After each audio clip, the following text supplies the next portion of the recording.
तो आज की वीडियो हमेशा से हटके है। आज हम बात करने वाले हैं भानगढ़ के किले के बारे में।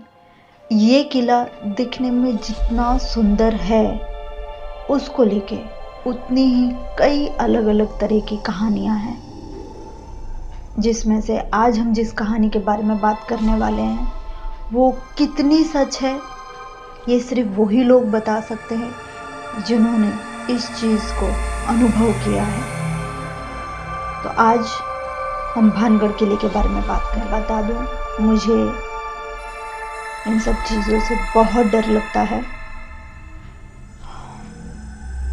लेकिन फिर भी आपके एंटरटेनमेंट के लिए कुछ भी। तो चलिए बात करते हैं भानगढ़ के किले के बारे में। तो राजस्थान के जयपुर जिले के पास अलवर में स्थित भानगढ़ किला जितना सुंदर है, जितना विशाल है, लोग जितना उसे देखने के लिए उत्सुक रहते हैं, उतनी ही उससे जुड़ी हुई कई कहानियां हैं। दिन में ये किला जितना ज़्यादा सुंदर दिखता है ना, उससे भी ज़्यादा डरावना ये सूर्यास्त के बाद हो जाता है। कहानी ऐसी है कि भानगढ़ की राजकुमारी रानी रत्नावती बहुत ज़्यादा सुंदर थी, बहुत ज़्यादा।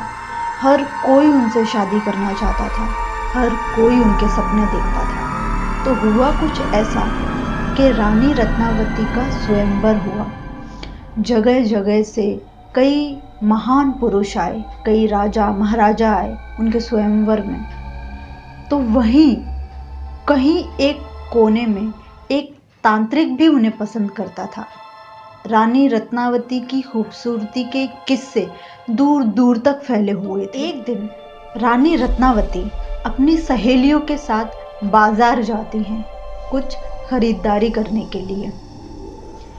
उस दौरान उस तांत्रिक ने क्या किया कि एक इत्र में, यानी जो परफ्यूम की बोतल होती है, उस तांत्रिक ने अपनी काली विद्या, तंत्र विद्या, काला जादू, इन सब का सहारा लेकर उस पे कुछ ऐसे मंत्र फूंक दिए जिसका असर कुछ ऐसा होता कि अगर रानी रत्नावती उस इत्र को लगा लेती, उस परफ्यूम को लगा लेती, तो उस तांत्रिक के प्रति इतनी मनमोहक हो जाती कि सारी चीज़ों को भूलकर उस तांत्रिक के पास स्वयं खिंची चली जाती। तो इस इत्र का सहारा लेकर तांत्रिक रानी रत्नावती को पाना चाहता था, क्योंकि वो एक बात बहुत अच्छे से समझ गया था कि बिना किसी तंत्र विद्या के सहारे तो वो रानी रत्नावती को पा नहीं सकता है, क्योंकि ना ही उसमें कुछ अच्छाई थी, ना ही कुछ अच्छे गुण थे। तो जब उसने ये तंत्र विद्या उस इत्र पे की और रानी रत्नावती उस इत्र को लेकर जा रही थी, तब कहीं किसी तरह से उन तक ये खबर पहुंची कि इस इत्र में तंत्र विद्या का कुछ टोना टोटका किया हुआ है, जिसके कारण कुछ गलत हो सकता है। ये बात जैसे ही रानी रत्नावती को पता, गुस्से में उस इत्र की बोतल को एक बड़ी चट्टान पर दे मारा। गुस्से से वो इत्र की बोतल उस चट्टान पे देने की वजह से वो बोतल वहीं टूट गई और उसका इत्र पूरा उस चट्टान पर, क्योंकि उस इत्र पे मंत्र फूंका गया था, तो उस मंत्र का काम हुआ, लेकिन उस चट्टान पर, वो बड़ी सी चट्टान तांत्रिक के वश में आकर कई मीलों दूरी से लुढ़कते हुए तांत्रिक की ओर तेजी से जाने लगी।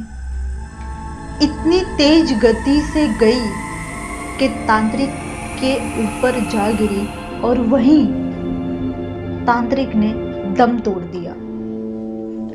उस तांत्रिक की अंतिम इच्छा थी कि वो रानी रत्नावती को पा सके, उनसे विवाह कर सके, परंतु वो इच्छा पूरी नहीं हुई। उल्टा उसका तंत्र उस पे उल्टा पड़ गया। तो इसके कारण उसने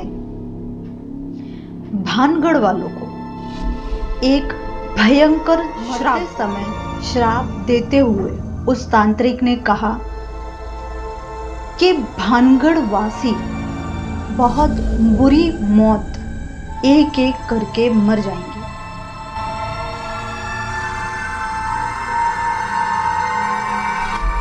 और दोबारा जन्म नहीं लेंगे। भानगढ़ तबाह और बर्बाद हो जाएगा। और न कि सिर्फ भानगढ़ वासी बल्कि किले में रहने वाले सभी लोगों की मौत हो जाएगी,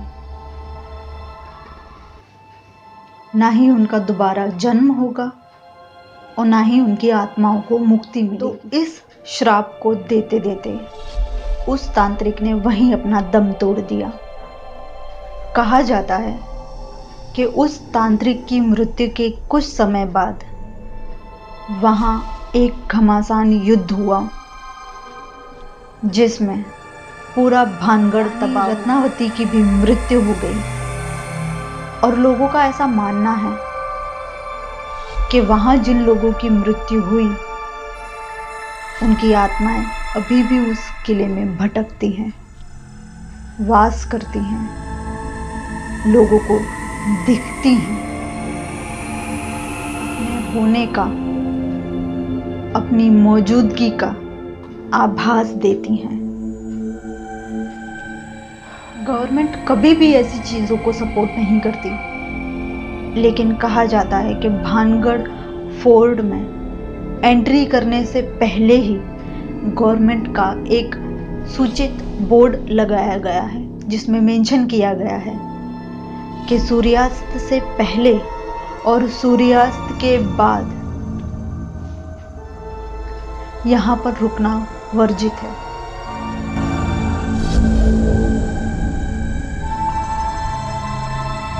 लोग अभी भी जाते हैं वहां पे उस किले की सुंदरता को देखने, उस किले की ऊंचाइयों को देखने, बनावट की विरासत को देखने। पर ये सब होता है सूर्योदय के बाद, सूर्यास्त से पहले।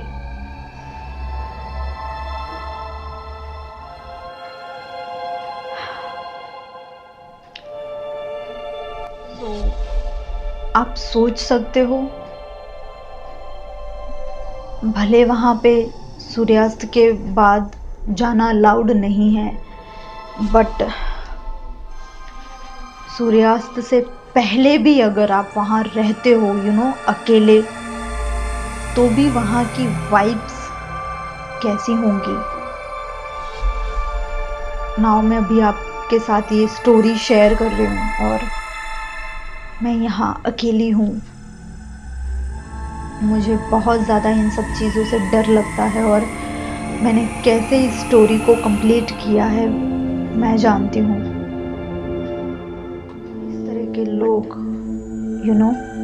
पहले भी हुआ करते थे और एक श्राप की वजह से न कि सिर्फ पूरा गांव बर्बाद हुआ, राजकुमारी, किले में रहने वाले लोग, और एक ऐसा श्राप जो अभी तक चलता आ रहा है। वहां पे जाने वाले कई लोगों की ये बातें सुनने में आई हैं कि उन्हें वहां पे कुछ दिखा, कुछ फील हुआ।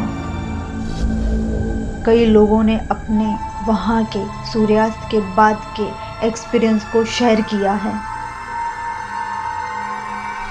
आज भी जब हमारा साइंस इतना तरक्की कर चुका है, तब भी ऐसी कई घटनाएं बनती हैं वहां पर, शायद हम मान भी नहीं सकते और नकार भी नहीं सकते।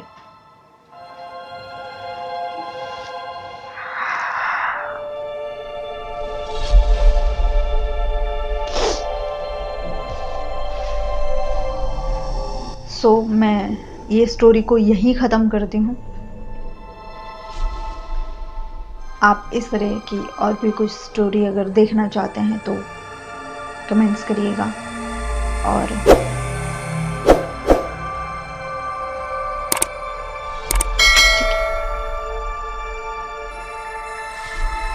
Love you all.